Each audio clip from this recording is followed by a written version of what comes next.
FEU may abante rito. PLDT Homoltera, the ultra-fast LTE for a happy family with speeds of up to 10 Mbps.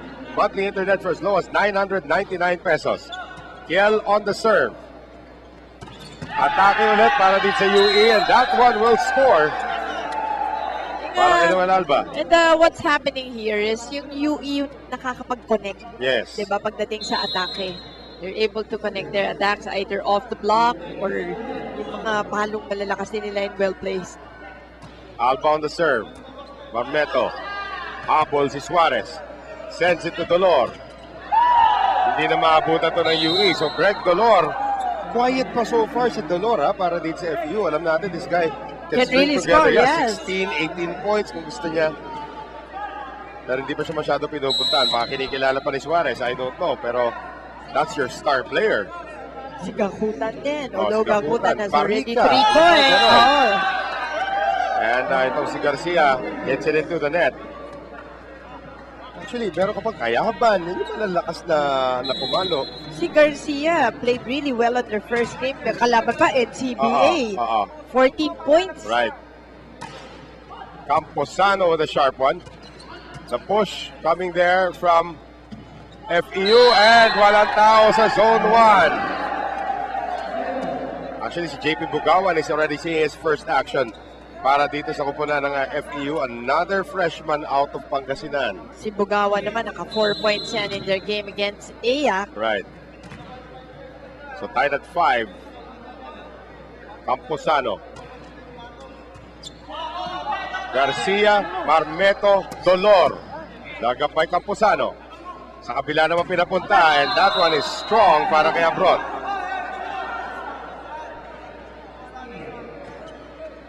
So 6-5 lamang po dito ang Far Eastern University, and now serving para sa kanila.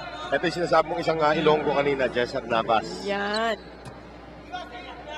Magdaong, kabila, masyado malapit, tunulak ni Abrot. Suarez, Dolor, Camposano. Magdaong ngayon. Ay, wala sa pwesto si Camposano. And a quick one, galing doon kay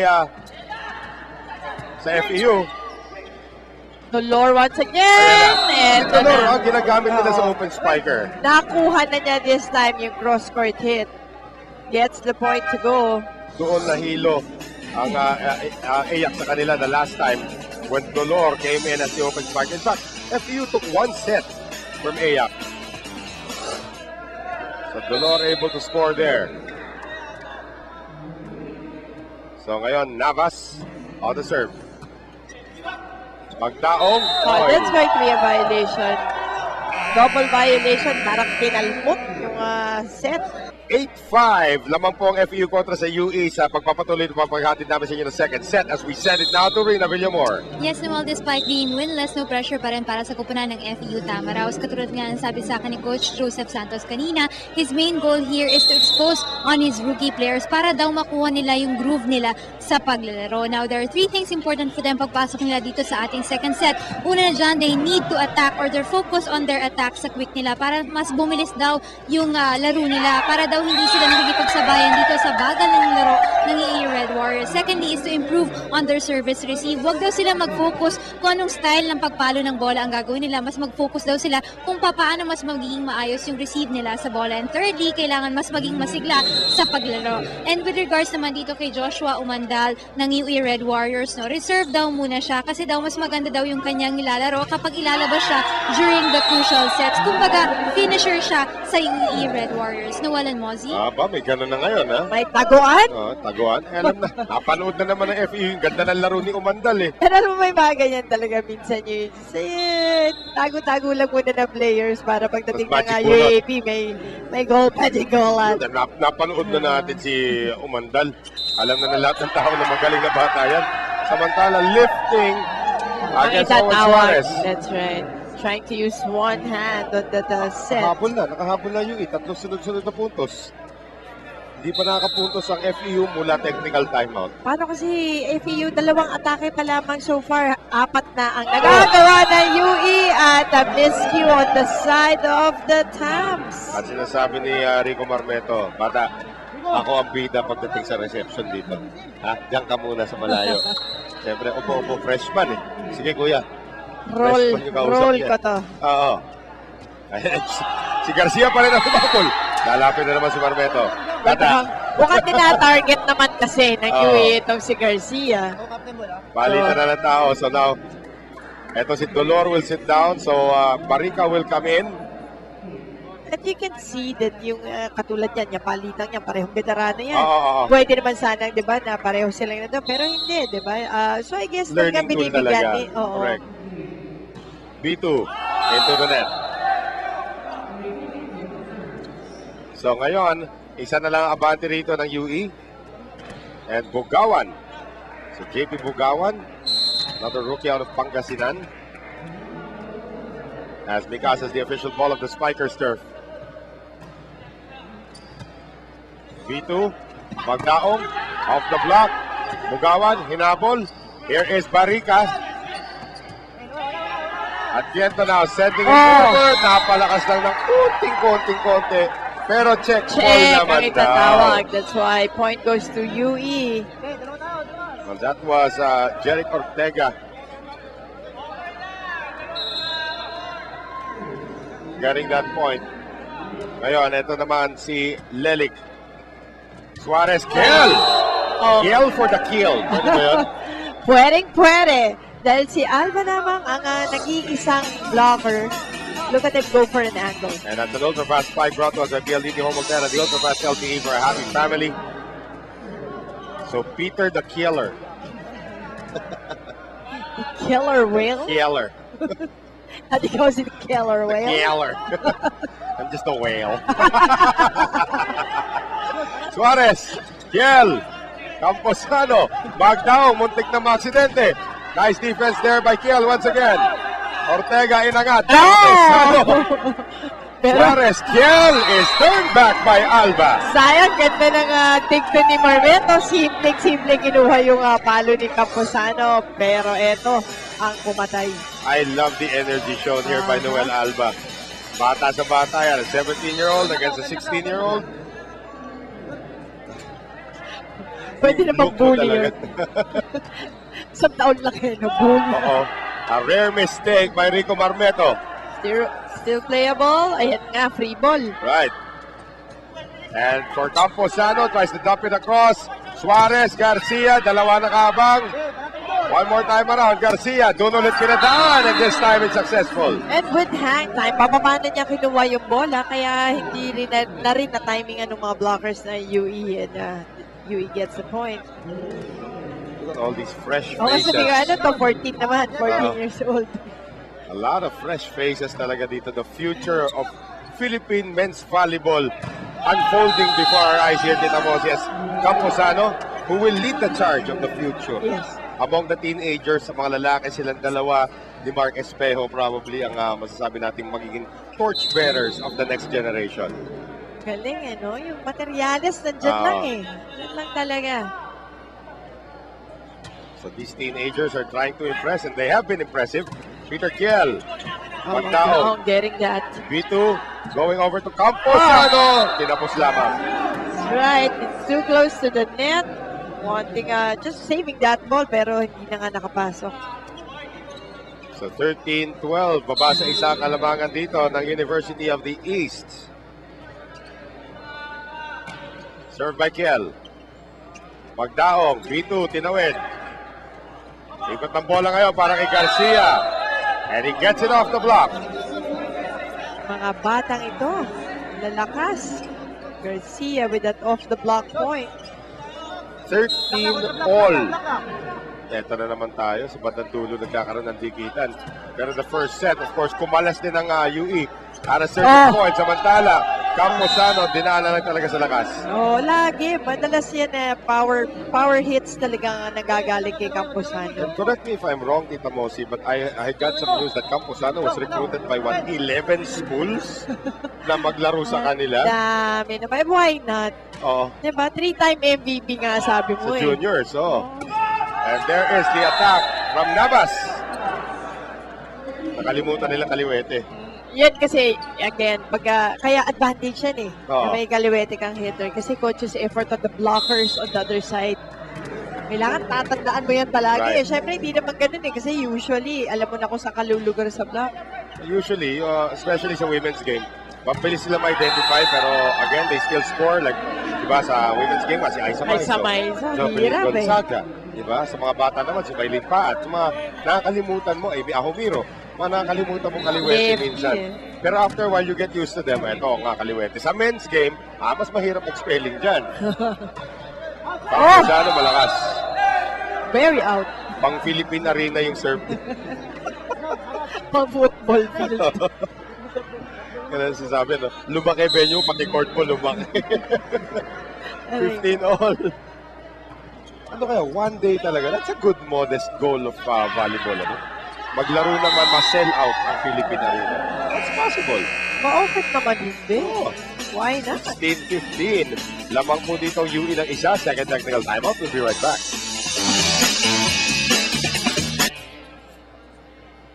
16-15 UE over FEU. As we take a look at, that's really cutie cute. pie. The fun family of the game. Ang ating si Connie Doloroso, Jovet Ocampo, Lyrene Ocampo, Ira Alquizar, at itong si Charmaine Vites. Yan po ang ating ultra fun family of the day. Hello po at salamat sa panonood dito sa Spike One day, Master. coverin na natin yung batang yan. Alam mo yun? Bata pa eh. Oo, one day. Ganun na tayo katagal nun. Baka naman, pwede naman natin ipamana naman to, di ba? Alam mo, dati pa natin susubukan, pero wala pa rin talaga. Pero think about it, ano? Yung tipong, gusto ko gumawa ng survey dito, kahit sa mga boys natin dito, ilan sa inyo ang nanood ng volleyball dito Na may sa idol San kayo, Juan Arena, oo. nung batang-bata pa kayo? Diba? Sa girls may mga ganyan na eventually naglaro na rin dito. And what a story that would be, That's diba? right. That's right. And palagi ko marami kasi kung mahilig ka talaga sa volleyball, manunood ka ng live, Kahit sa media pupunta lang ka. natin, Oo. yung ating kaibigan na si Mark Dionisio, Oo. a.k.a. Vengadora. Sa bumibili pa daw siya Binigay ng mo eh. ticket. Sorry, Binigay mo eh. Bumibili Ano pa ka daw ba? siya ng ticket dito pag Shake is Feeling. Sa tuktok pa daw nanonood. Kasi sabi niya, balang araw mga kababaran ako. Not only siya nakababa, Naging kaibigan naging niya pa kaibigan niya maraming ang mga volleyball players. players. Diba? So, anything is possible talaga. Yung mga batang yan or yung mga kayo mga fans na nanonood din dito can also come here and malay mo natin. One day, you can be part of this family as well. Si Danny nga, kabibit-bit ko dito, nagpalit tuloy na sport. Sakal na. Ayaw na mag-badminton. Ayaw na eh. Kiel, yes! FEU gusto makabawi sa pagkatalo sa kanila na UE ng first set. Mapapatay mo tuloy dito. Ito si Coach Ruel Pascual as the Tamaraws have now built a 3-point lead. Wala tayong receipt. Kasi nilulubagan nyo na naman yung receipt. Sinitiklop mo na naman ng ganun, paano ka makakabagat? Hindi ba sabi ko, agad tumayo, nakabagahan, parang agad na ganun. Kaya yung bola isip, tapos tinitiklop mo ganun, hindi mo siya na-receive. Yun ang unang problema natin, receive kaya wala tayong makatake. Ilan ang spiker mo? Pag-iwalayin mo. Okay? Receive mo na tayo. Floor mo na tayo. One at a time. Okay, bye. Happy na lang yan na. Mawawalain ngayon. Sabi kasi yung sophomore teacher na eh. Oo. Mabilis na magsalita. Diba? Ganun naman pag college, diba yung mga teacher mo pag freshman, alright ha, ito adjust. Siyempre meron ka tayo ng rito, konting ha? responsibilidad Oo. dahil Pag tumatanda sophomore, ka rin. pero pansinin mo, kahit nasa kolehiyo tayo, pag freshman parang babait nila, ganyan magsalita. Sophomore, ang bibilis na magsalita ng mga prof. Bahala ka ng buhay mo. Abulin mo na kami ngayon. Oh, that was well read by FEU. Magdaong, tries it again. This time sa kabila naman, papunta kay Lelik, kay Sparika. Naabangan, magdaong, tatawid, muntik na. Ang likot ni Marika, Oo. kaya nakakukuha na ng bola kahit adlib-adlib na. Attack down the line is a miss. Para naman dito kay Jeric Ortega. Balita ng tao, abroad will return for Ortega. So FEU, apat na kanilang apante rito. JP Bugawan now to serve. PLDT Home Ultera, the ultra-fast LTE for happy family with speeds of up to 10 Mbps. Monthly internet for as low as 999 pesos. Camposano, Magdaong. Camposano galing likod. Pasok, hindi hilaga linesman pero nakita pa niya. Bago siya tumilapon. Buwis buhay. Na nakapasok naman yan, yung trabaho ng linesman natin. Pati yan yung mga linesman natin, ilang taon na rin natin kasama. That is Pati yung naman pati yung footing nila, Oo, di ba? kailangan. Alam nila. That is the correct way of doing things. Correct. Marica, tinawid. Magdaong, kabila, abroad! And abroad, going down the line, gets the point. The Chris Chu of men's volleyball. Ultra fast spike pa binigay niya. Pati sa atin ang PLD Joe Montero, the Ultra Fast LP for a happy family. Yan din ang mga galing sa high school system nila. Yes, ng UE. Remember, Many 11 feet. times champion, 11 feet. 11 You're right. feet. Magdaong, galing likod, Camposano. At kung di ako nagkakamali, parang 8 or 9 doon kay Sir Rod Rocker. Oh, dito. Kiel cannot keep it in off the block. Here come the Warriors. Kanina, 2016. 3 straight points. Double sub. Oh, pinagbigyan ni Adrian Tabayag na magkaibang numero ang hawak nila. Hindi naging strict. Oh, kung hindi, mali-mali Si Ref pwesto Adrian, nila. oo, Hindi, kundi. mali-mali pwesto nila. Baliwala. Tutorial lang abot niyo Oo. mamaya. Kakausapin mamaya yung kapitan. Ayan na. Hindi Lumapit naman. siya. Mamaya sabi, I want an appointment with your captain later. Kiel, sinubo kay Alba. And I like the vertical leap of Kiel. Napakalapit na sa net nun. That was really hard to do. Pero diretso yung talon eh. Pag magsak, doon pa rin eh. Same spot. Kaya pag nakita niyo po yung training ng FU, both men and women, very rigid. Pagpupunta kayo doon sa campus nila. May mga kinakabit na weights, yung mga gano'n, may tumatakbo kami buwan-buwan ng barbell, yung mga gano'n. Magugulat ka sa FEU, bakit ang daming mataas tumalon? Oo. Diba? Babae at lalaki. Right. Sila Bernadette Pons, diba? Nasa lalaki. Sila Edgen Mabaya, Oo, nung kapanahonan exactly. nila. Yung mga Bolate, diba? Even going back, sila Camila Banto, yung mga Oo, ganong player, dami. si Maika Morada. Masilip nga yung training. Nakita ko na once talaga nagbubuhat ka talaga ng weights habang tumatakbo. Sa 22-19, service ace para dito kay Barica. Excited na excited si Baby Josh. Time out tuloy yung UE. Sabi ko nga, umaasa na naman kayo sa ano mangyayari. Hindi na-anticipate yung mangyayari. Inihintay nyo kung ano ang mangyayari. Di ba? Ano, sumabi. Di ba? Play forward. Chance mo, transition ball, ganun, pumunta pa dito. Ano, kontrolin mo yung bola. Kasi pinadudulas mo sa katawan mo eh. Kontrolin mo siya, ikaw yung magdala ng bola, hindi yung bola ang magpapasunod sa'yo. Okay? Dalawang spikers, iwalay mo.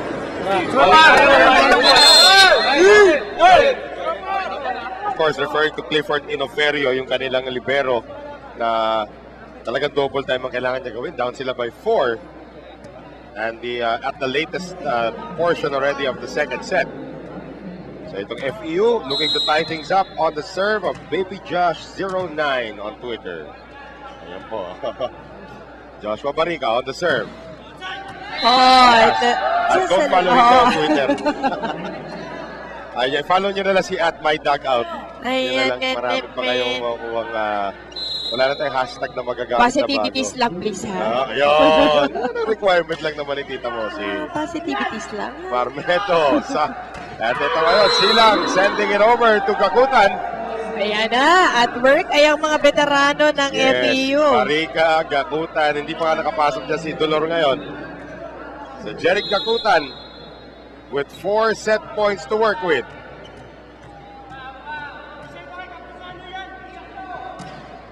Tandaan natin, ang mga nanalo dito will have their first win. And get a chance at the Oo, final four or tama. the four that will move on to the quarterfinals. Great big end. That will be a net violation against Alba. So 25-20, tabla na tayo at 1 set apiece. Good showing for the Tamaraos. Helped a little bit by a few errors here and there. Galing sa University of the East. And we will have set number 3 when we return. Stay with us dito po sa Spikers Turf.